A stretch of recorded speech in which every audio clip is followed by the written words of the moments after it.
Good morning, students. In this video, we are going to see about the different robotic drives. What are the drives? What are the principles? How they are going to drive the robots. The learning objectives for this topic are to understand the various drive systems used for the robots. Number 2, to learn about the functionality of DC servo motors and stepper motors. First, we see what is the need for a robot drive. Actions of individual joints must be controlled in order for the manipulator to perform a desired motion. You take a human hand.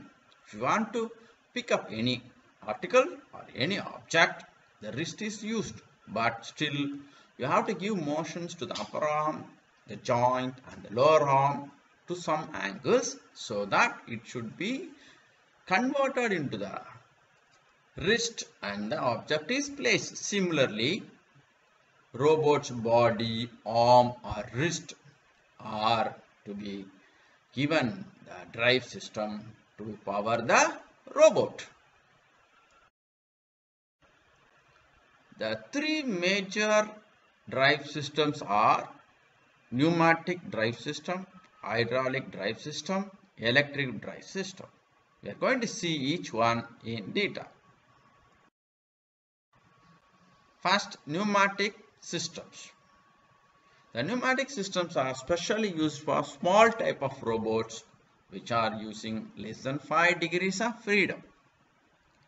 It has the ability to offer the fine accuracy and speed. So pneumatic systems, as you know, offer very fine accuracy and speed, but it can be only used for a smaller types. The powers are less. They use a compressed fluids, usually air.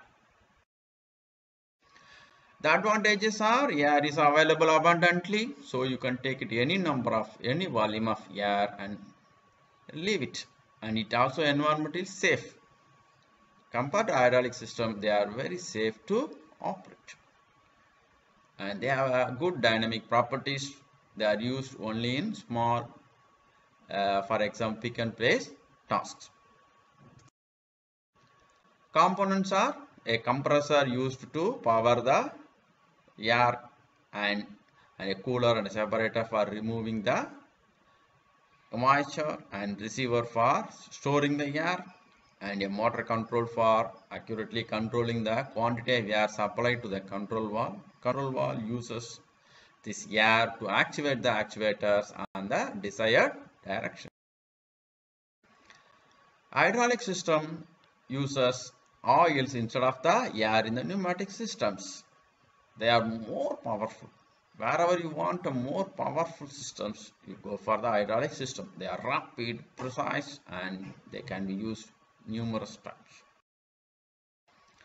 It has a high power to weight ratio, easy control of speed, position and direction, low maintenance costs, better lubricity.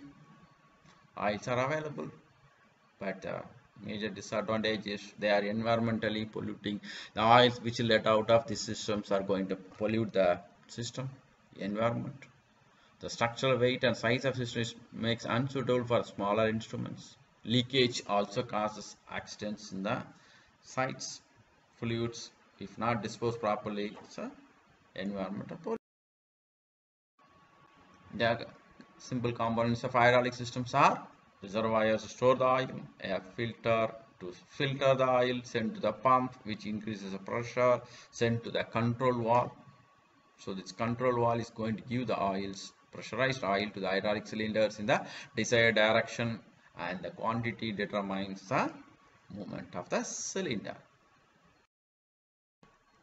So the various pumps used for pressurizing the oils are gear pump, van pump, piston. This you already studied in detail in the previous hydraulic subjects. Electrical drives are the most advanced, most used today.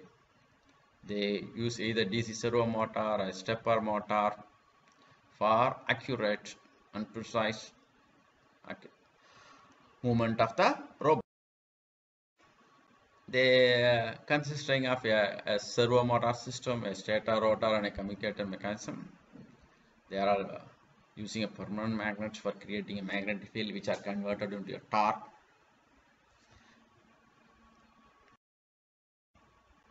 These are the references for the topic. Thank you.